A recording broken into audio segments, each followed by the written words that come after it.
Bom, o extremista de direita Donald Trump agora foi eleito novamente presidente dos Estados Unidos, isso você já sabe. E agora a gente vai debater aí algumas mudanças na campanha dele. Será? Será que realmente tem alguma mudança representativa aí da primeira eleição para a segunda? É opinião, a gente vai trazer agora bastante opinião para você no Plantão do Meteoro.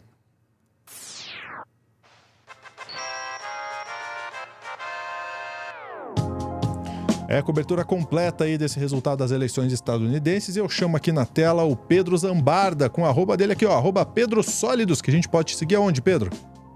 Vocês podem me seguir no Pedro Sólidos em todas as redes sociais e se inscrevam no YouTube do Drops de Jogos, gente. Meu canal de games e também de hard news, aí a gente acompanha todas as principais notícias. Se a gente bater 10 mil seguidores, eu vou estar fantasiado.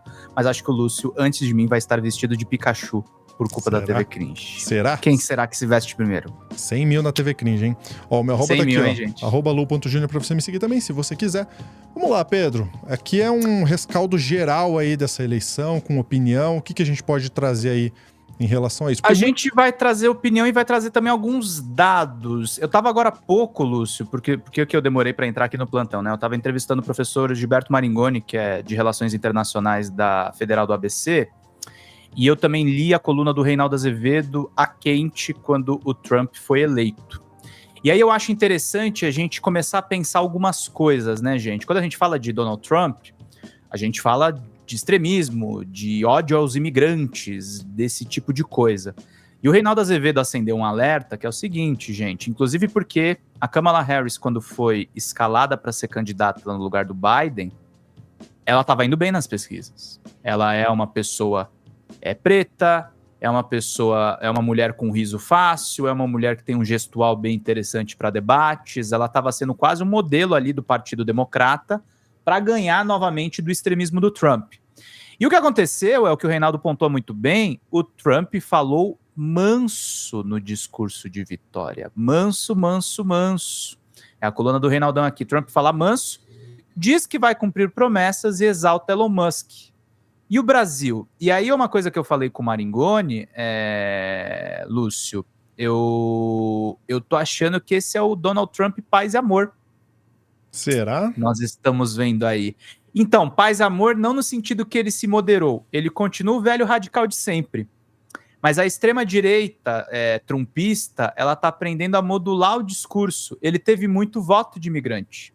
Ele teve voto, isso é uma coisa que o Maringoni me lembrou nessa conversa que a gente teve agora há pouco, e vocês vão ver que o Reinaldo também vai elencar. Ele pegou o voto do imigrante, por exemplo, que já morava há muito tempo nos Estados Unidos, que ele tem medo dos novos imigrantes. Então é um cara que acaba tendo uma certa identificação com o conservadorismo.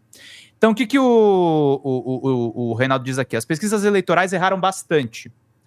E Donald Trump levou tudo. A presidência dos Estados Unidos, os estados pêndulo, a maioria no Senado e muito provavelmente a da Câmara, levou da Câmara. Enquanto eu escrevo, tem uma vantagem de mais de 5 milhões dos votos populares e no discurso de vitória referiu-se a esse fato com especial satisfação. Em seu caso, é inédito. Ele perdeu numericamente para Hillary Clinton em 2016, por quase 3 milhões de votos. Ele fez um discurso de vitória calmo e um tanto desconjuntado, pelo visto o ansiolítico funcionou. Não prometeu fuzilar ninguém, o que, se tratando de Trump, merece especial saudação.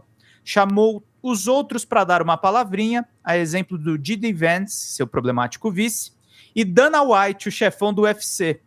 O que o machão das lutas fazia no palco, que celebrava a vitória do futuro presidente dos Estados Unidos? Bem, um dos alvos capturados pela campanha republicana foram os homens jovens. São os varões de Trump, para fazer a América grande outra vez.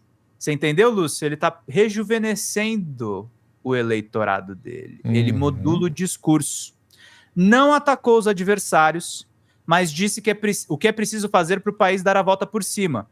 Em seu discurso, parece que vai retirar o país do caos e da depressão econômica, o que é um papo furado, é a opinião do Reinaldo. Mas o fato é que ele convenceu amplas maiorias de que ele assim é. Aí eu vou pular um pouco mais adiante, né, porque o Reinaldo faz uma longa colocação, e aí ele diz aqui sobre o discurso do Trump. Ele repetiu no discurso o que disse ao longo da campanha. Não tivemos guerra no meu primeiro mandato. Eu vou impedir as guerras. O que isso pode significar? No caso do Oriente Médio, nada. Aí, mais uma vez, é a opinião do Reinaldo. Eu não sei exatamente o que ele vai fazer na faixa de Gaza, tá, gente? Muita gente diz que ele vai manter o massacre, porque o Trump tem uma proximidade boa do Netanyahu. Mas eu fico com o pé atrás, porque o massacre de Gaza foi uma das coisas que tirou o voto da Câmara. Os palestinos continuarão desgraçados. Como sempre, é improvável que Netanyahu seja ainda mais carniceiro do que é sob o governo Biden. Quanto ao conflito Ucrânia e Rússia, parece que Volodymyr Zelensky pode ir se preparando para administrar o tamanho da derrota. Trump é chapa de Vladimir Putin e é certo que não continuará a torrar alguns bilhões numa guerra que não pode ser vencida. A América, em primeiro lugar, significa também que parte considerável do seu eleitorado parar de gastar dinheiro com os outros, que é como a sua base entende o farto financiamento à Ucrânia. Eu vou complementar o que o Reinaldo está dizendo aqui, tá? As agências russas já estão dando como certo que os Estados Unidos vão se retirar da guerra da Ucrânia, tá, queridos? E isso é uma derrota imensa para o Partido Democrata, porque foi essa maluquice que eles apoiaram na Europa também. O Elon Musk foi exaltado pelo Trump, o Reinaldo lembra disso, e aí o que ele disse sobre o Brasil? E o Brasil? A vitória de Trump, como eu destaquei, é ruim para o Brasil, dados os pressupostos da postulação do republicano para países exportadores. Quanto ao efeito político, ainda veremos. O Make America Great Again é, em princípio, um movimento para dentro, isolacionista, dos Estados Unidos que não dão tanta pelota para o que acontece à sua volta, desde que não ameace a sua segurança.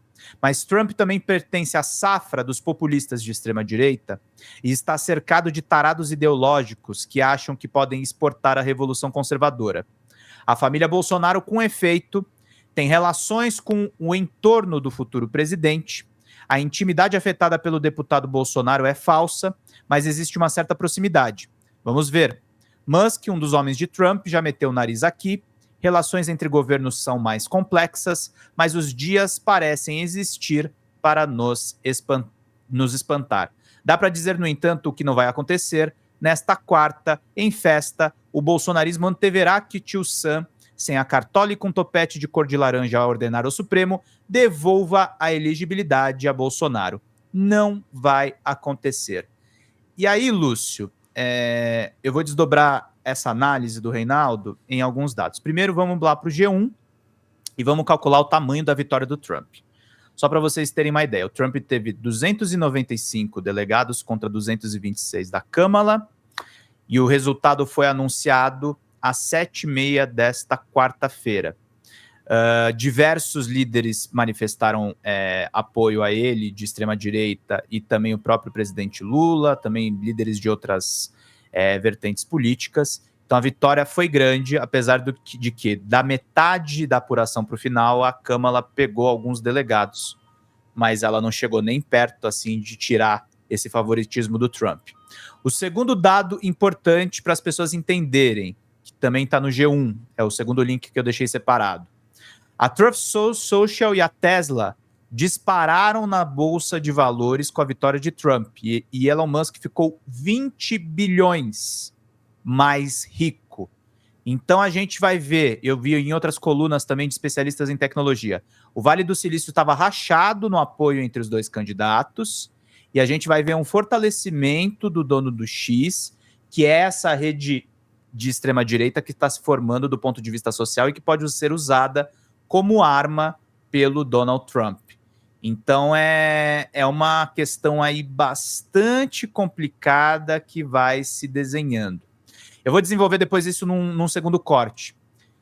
E aí, Lúcio, para encerrar essa questão toda que eu coloco da moderação do discurso do Trump, vem essa nota do Jornal de Brasília sobre o que aconteceu com a Câmara nos últimos dias, que eu acho que foi uma das razões dela ter ficado para trás. As pesquisas americanas são muito malucas, são as redes de televisão que fazem, eles têm muito mais pesquisa do que aqui, e a Câmara começou a aparecer para trás. Manifestantes protestaram contra a guerra em Gaza em frente a um evento da Kamala Harris.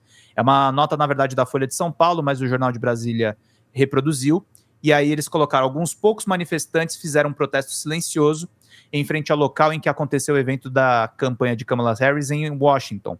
Parem de armar Israel, diz a faixa.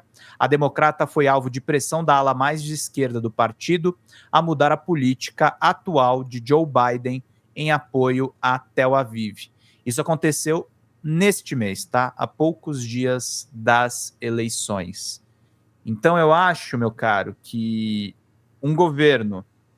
O Biden não entregou números tão ruins assim para a economia americana, mas um governo que faz tantas guerras externas, um governo que não ajudou em nada os imigrantes, um governo que entregou muito pouco, a extrema-direita vem, ela modula o discurso e ela ganha uma eleição. Eu tô com muito medo, e aí o Reinaldo Azevedo não diz isso, eu tô com muito medo que o Partido dos Trabalhadores e o governo Lula tentando emular o Partido Democrata, achando que você pode agradar tantos interesses diferentes, tem o mesmo destino em 26 com a extrema-direita se a gente não se cuidar a respeito da aprovação do governo, Lúcio. O que você acha disso?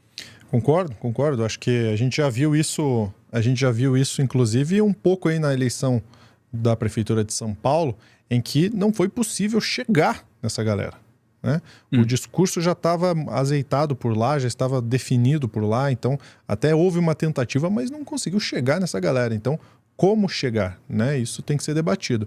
Agora, não me parece, Pedro, inclusive gostaria de te ouvir também sobre isso, que a eleição do Donald Trump é uma surpresa, porque para quem estava acompanhando todo o processo, a gente viu, no momento em que troca Biden por Kamala, a gente vê sim um pró-Kamala subindo, mas nos últimos meses a gente estava vendo um trumpismo crescente, né? Crescente, aliás, falei tudo errado, um trumpismo crescente. Então, não é... A gente não ficou surpreso com essa eleição do Trump. Inclusive, antes da Kamala, a gente já tinha a percepção de que o Biden também não ganharia essa eleição. Sim. Não, acho que o Biden ia pior que ela, né? Bem pior. Eu acho que o Biden ia fazer um mico, né? E é o que eu falei, Lúcio. Eu acho que a gente está diante de uma mutação e terrível que o Trump, ao contrário do Bolsonaro, ele conseguiu modernizar o discurso dele. Ele agora está falando para os jovens homens, muitos deles imigrantes. Está falando para o imigrante que já mora nos Estados Unidos há um tempo. Ele não está falando mais para o branco velho, que é o estereótipo do eleitor dele em 16. Ele está aumentando, a extrema-direita está ficando mais popular, gente. A gente tem que ter uma presença. E aí eu tenho que entrar em cima de uma outra coisa também, rapidamente, antes da gente fechar o corte. Muita gente encarou como uma besteirinha aquela fake news do esquilo morto. Os caras estão usando muito bem rede social ainda, gente. A gente tem muito a aprender, o nosso campo político, a esquerda, os democratas, os socialistas, os comunistas, assim, a gente ainda é muito fraco de rede social, gente. Eu vou falar mais disso em um outro corte. Então, próximo corte aí, você já se prepara que a gente vai falar sobre isso também. Obrigado, Pedro, pela sua participação. Obrigado você, meu querido. Vambora. E a gente fica por aqui, ó, deixando para você o nosso QR Code, para você se tornar membro do Clube do Fim. Um grande abraço. Até a próxima.